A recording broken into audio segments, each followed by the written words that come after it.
som, solta a voz, vamos lá! Vai sacudir, vai!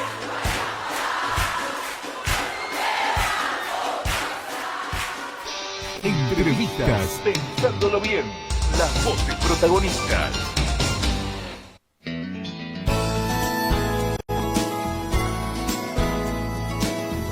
Bueno, muy bien, ahora sí lo tenemos en comunicación al doctor Sebastián Pardo. Sí ha tomado uno de los casos más relevantes de esta semana, que ha sorprendido y ha golpeado mucho Paso de los Libres. Tiene que ver con el crimen de Brian Zavalo en nuestra localidad. Sí que tiene a otro joven de apellido Benítez como único imputado, a quien se le dictó también la prisión preventiva por 6 meses.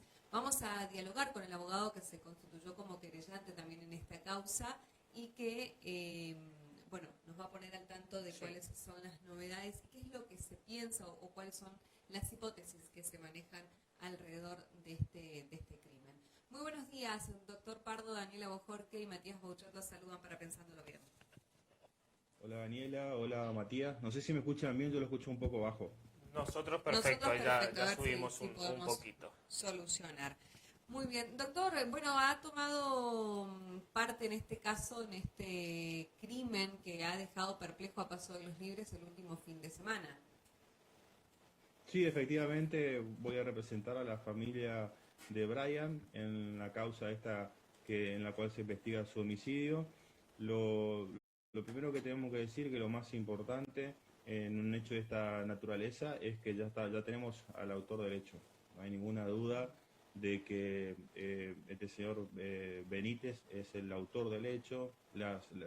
Todos los elementos de prueba que se han secuestrado son profundamente incriminatorios y bueno, ya tuvimos la primera audiencia donde intervino el fiscal Facundo Sotelo, se está aplicando el nuevo Código Procesal Penal que entró en vigencia el año pasado, el 1 de agosto, se está aplicando acá ya en Paso de los Libres, así que se trató de una audiencia oral, que no era propia antes era todo escrito, así que fue una audiencia oral con el fiscal, con el doctor Insaurralde, que ahora actuando como en su rol de juez de garantía, conforme al nuevo código, y el imputado asistido por la defensora oficial, y en esa audiencia se determinó la prisión preventiva por un plazo de 6 meses. Creemos que es un plazo un plazo prudente, un plazo que corresponde.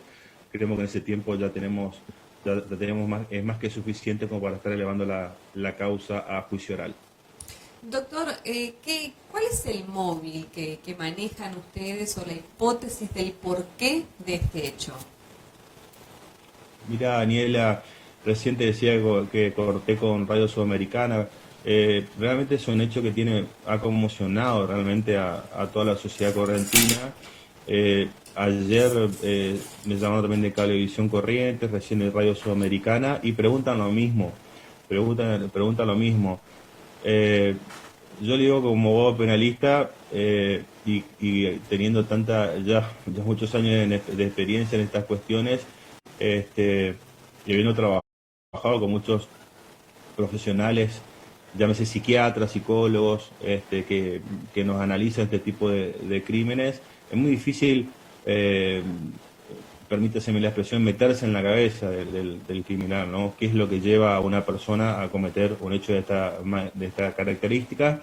Se habla que puede ser que podemos estar frente a un homicidio pasional.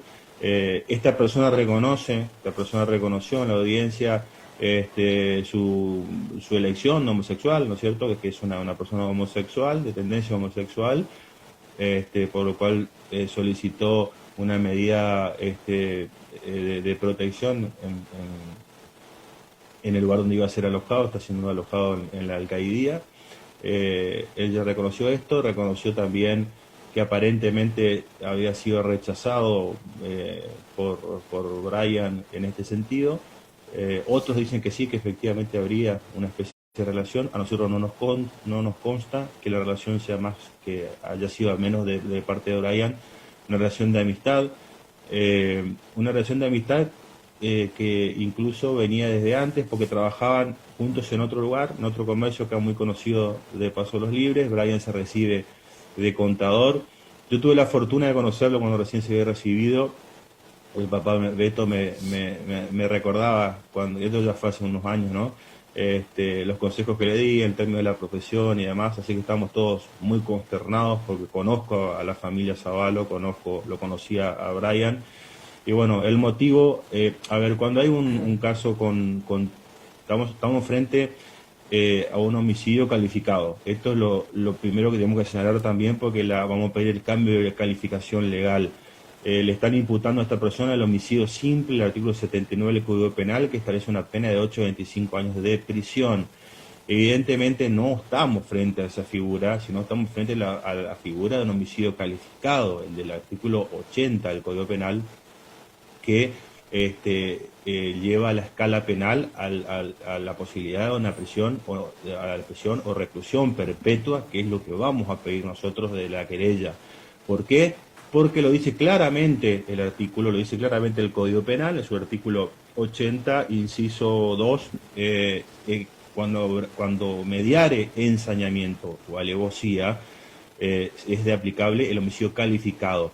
Una persona que aplica 30 puñaladas en cara y cuello a la otra persona actúa con alevosía, actúa con ensañamiento cuando le pasa con el auto por encima.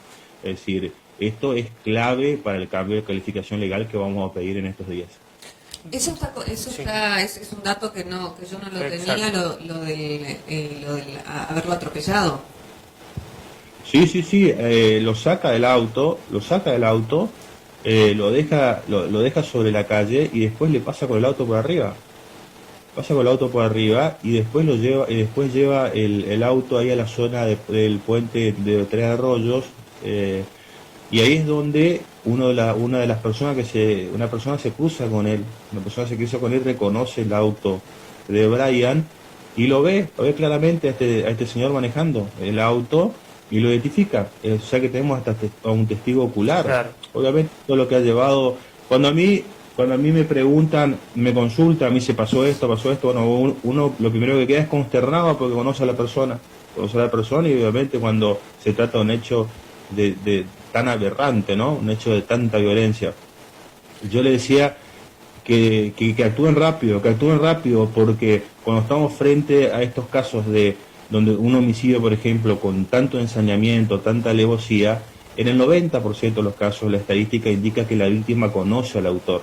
Por eso yo lo que decía era, hablen con los compañeros de trabajo, hablen con los amigos. Y la segunda característica, y se dieron las dos en este caso, es que el autor termina lastimado. Una persona que aplica 30 puñaladas a la otra, es imposible que no termine a su vez lastimado, por la misma violencia que emplea, ¿no es cierto? Y por los actos de defensa de la víctima, que es hasta inconscientemente puede haber perdido incluso mucha sangre y seguir intentando defenderse, ¿no? Las dos circunstancias se dieron, se trataba de un compañero de trabajo, es decir, que obviamente la víctima conocía al autor, creemos que por eso es que él cae en la emboscada, que claramente fue una emboscada, un homicidio premeditado, y que el autor estaba muy lastimado, tenemos la muestra de sangre, vamos a realizar los análisis de ADN que van a determinar que los restos también de piel que hay en la uña, por ejemplo, de defensa, ¿no es cierto? Los actos de defensa que tuvo Brian se va a corresponder con el ADN del autor. Toda la ropa estaba ensangrentada, la ropa de él con sangre de Brian, es decir, que estamos ante un caso, te diría, resuelto. Doctor, Benítez nunca se inculpó, nunca reconoció el hecho en ninguno de los procesos, porque quedaba ahí esa duda de si él en algún momento había confesado. Sí, lo reconoció, pero lo hizo en sede policial. Cuando fue detenido, obviamente ante la abrumadora cantidad de pruebas reconoce. Es una declaración que no es válida.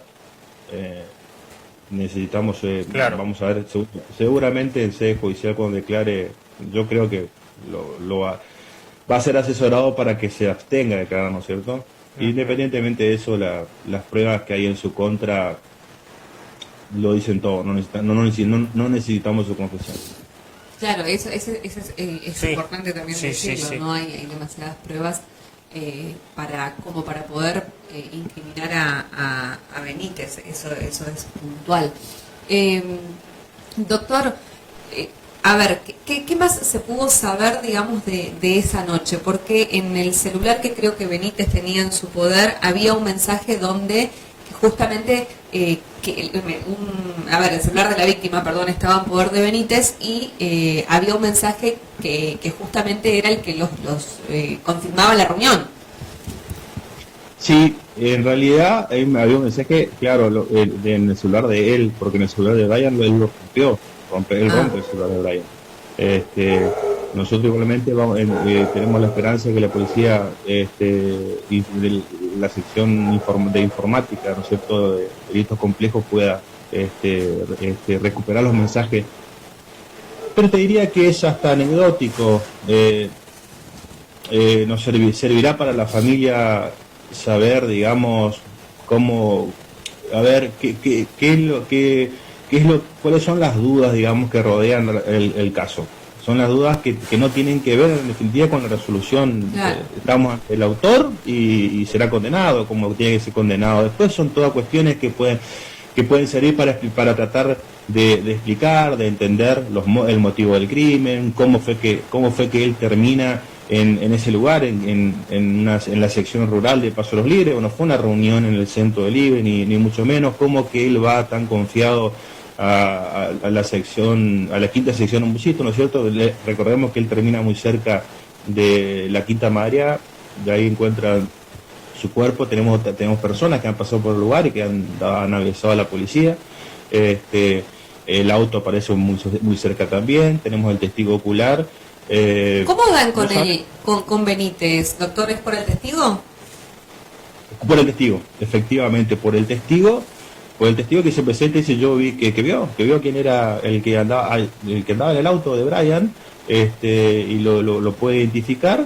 Esto obviamente justifica la orden de allanamiento, y lo detienen y lo detienen con todos los elementos de prueba en contra.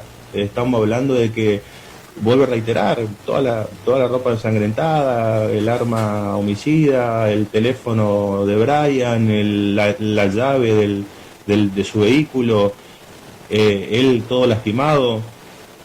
Es decir, lo que nos llama la atención a nosotros, por ejemplo, es que Brian tiene encima una suma de dinero que no sabemos por qué la tenía. Eso nos extraña mucho. Él tenía una suma importante de dinero. El papá, la familia dice que él no andaba jamás con una suma de dinero, no andaba más que con el dinero necesario para salir un viernes a la noche, ¿no? Uh-huh. Y la suma de dinero que tenía era mucho más importante, ¿no? ¿Pero la suma apareció? ¿Perdón? Sí, la suma de dinero apareció. Sí, estamos hablando de unos 12.000 pesos aproximadamente. O sea que se puede descartar que esto venga por un problema económico. Correcto, eso es correcto. Me apareció. No le faltaba absolutamente nada, estaba la suma de dinero, que era una suma de dinero importante. No sabemos por qué estaba, por qué tenía cosas. Tal vez sea una anécdota que no tenga que ver con el caso, pero pero esto es excelente lo que acaba de señalar Daniel. Esto descarta que se trate de un robo, ¿no? Pero ahí sí puede estar la importancia de ver el tema informático de los celulares para tratar de saber qué pasó o por qué tenía ese dinero. Y el teléfono celular es clave. El teléfono celular es clave para que podamos nosotros saber más sobre lo que ocurrió ese día. Están las cámaras de seguridad también del lugar de trabajo, que indican que esta persona estaba, a ver, por lo que pudimos averiguar nosotros, después vamos a citar a las personas, obviamente su compañero de trabajo. Cada computadora tenía una clave, ¿no es cierto? Cada computadora tiene su propia clave del propio trabajador. Queremos saber si eso era así, porque se lo ve a este muchacho yendo de la computadora de él a dos computadoras más en la grabación. La computadora de él a la computadora de Brian y a una tercera computadora, ¿no es cierto?, antes del hecho. Se lo ve incluso bastante nervioso, y después sale. Bueno, no queremos. Esto es. Perdón, también, doctor, me perdí. ¿Las cámaras de dónde son esas? Del trabajo. Del trabajo. del lugar de trabajo donde están los distintos boxes, ¿no? Con Claro. las personas que trabajaban ahí, tiene cada uno una computadora. Y se lo ve manipulando 3 computadoras, la propia, la de Brian y una tercera computadora. Si esto tiene que ver con el hecho, no lo sabemos, no lo sabemos si tiene algo que ver. Nos pareció bastante extraño, sobre todo teniendo en cuenta que queremos saber si las computadoras estaban desbloqueadas y qué estaba haciendo, ingresando a una computadora, después yéndose a la otra, ¿no? Y para después salir y cometer el hecho. Y bueno, yo creo que tenemos que, ojalá podamos recuperar todos los mensajes. Esperaremos todos los resultados que van a arrojar, obviamente, positivo. Este es un caso bastante, a veces se podría decir atípico, porque no siempre uno en un caso de homicidio de esta naturaleza se da a las 24 horas se da con el autor, ¿no? ¿Cuántos homicidios en nuestro país, en tantos lugares, nunca se encuentra el autor? Y acá ya lo tenemos, sin ninguna duda es el autor del hecho. Claro. Y acá lo único que vamos a discutir es la calificación legal y obviamente tratar de que todo lo que tiene que ver con el hecho, se sepa, porque es el objetivo principal del proceso penal, ¿no es cierto? Que se sepa la verdad objetiva de lo que ha ocurrido, para tranquilidad y para paz de la familia, puedan saber realmente, puedan cerrar su etapa. Obviamente están en pleno duelo, en una situación muy difícil, Sí, más en una semana para todavía, la ¿no? familia, ¿no? Y, o sea, por eso digo, a veces en lo que acá lo que respecta a mi labor, estoy más que satisfecho con los elementos que tenemos, no necesito más elementos de lo que ya hay. Agradezco a Dios que tenemos estos elementos, no hay ninguna duda que estamos frente al autor del hecho. Ahora bien, si vamos a avanzar para que la familia pueda cerrar esto o pueda entender de qué se trata, teniendo en cuenta que Brian conocía a este muchacho de antes, que lo había recomendado para este trabajo, y bueno, entonces no se explica realmente el motivo. Yo lo vi ese día de la audiencia, realmente parece un psicópata, realmente a todo el aspecto de un psicópata. No soy psiquiatra, ¿no? Pero por la manera en que caminaba, en que miraba, en que se dialogaba con su abogada, parece un psicópata. Es un psicópata realmente. Yo hasta recomendaría a todos los que quieren buscar explicaciones, es que los psicópatas, cuando estamos frente a una mentalidad psicópata, no se puede saber, puede ser un crimen pasional, Doctor, puede ser un crimen de odio. Claro, Sí. ¿está conforme con la actuación policial, la investigación, teniendo en cuenta, digo, ocurrió, se lo encontró a Brian lamentablemente a la mañana, a las 2 de la tarde, ya estaba en sede policial, tengo entendido, Benítez, bueno, más allá de que además Benítez había guardado todos los elementos del caso, porque lo allanaron, pero digo, ¿está conforme con la investigación y cómo rápidamente se dio con Benítez? Sí, absolutamente. Imagínate, Daniela, que en un hecho de esto que podamos tener al otro día ya detenida la persona, el autor, con todos los elementos de prueba que se secuestraron, la actuación de la policía ha sido impecable. Pudo dar rápido con la persona. Obviamente se dieron las circunstancias así. A veces la policía, si no tiene elementos,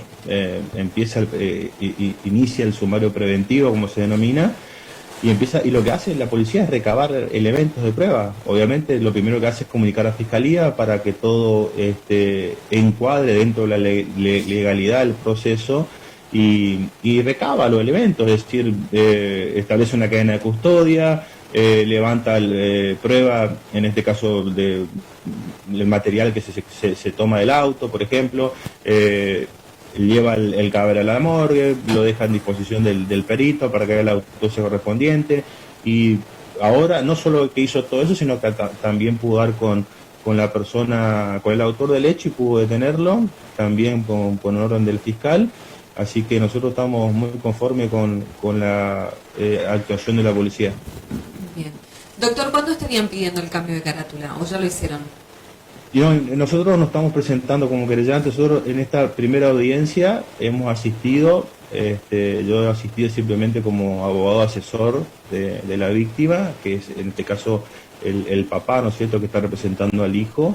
Nos estamos presentando como querellante en esta semana. Estoy trabajando en la querella porque estoy trabajando en el cambio de calificación legal. También necesito datos que, por ejemplo, no poseo, ¿no?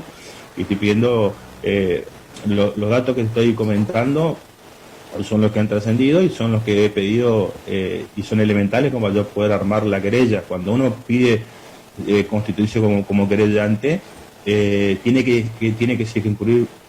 describir muy bien los hechos que le imputa a la persona querellada, que en este caso que es la persona detenida, la persona imputada, y fundamentar muy bien la calificación legal. Por lo tanto, necesito algunos otros elementos para poder terminar el escrito, que va a ser sustancial y en donde voy a exigir obviamente el cambio de calificación. No estamos frente a un homicidio simple. Y además le digo porque también dijeron, el miedo era decir, bueno, que el tipo tuvo un rapto de locura. No, mire, todo indica que ha sido planificado, premeditado, incluso hasta siendo psicópata es imputable. El rasgo de un psicópata no tiene que ver con la imputabilidad o no. Tenemos cientos de psicópatas detenidos y condenados, porque el psicópata comprende perfectamente la criminalidad de la conducta y es perfectamente imputable, ¿no es cierto? No estamos frente a una persona que pueda alegar un estado de locura ni nada. Sí, a mí me dio la impresión la frialdad con la cual se manejó, teniendo al papá a pocos metros, cuando podría hasta hacer una declaración que no lo incrimine. Bueno, obviamente tiene derecho a no autoincriminarse, claro. Ya está bastante incriminado, pero al menos dar algunas palabras de aliento a la familia o manifestar su pesar. Nada de eso. Su actitud ha sido hasta te diría una actitud desafiante. Bien, doctor, le agradecemos muchísimo la comunicación a la mañana, el poder hablar, y bueno, vamos a estar atentos. Es un caso que seguramente tendrá novedades constantemente, así que seguramente nos volveremos a comunicar. Bueno, muchas gracias a ustedes por la comunicación. Que tenga buen día, doctor. Saludos. Igualmente.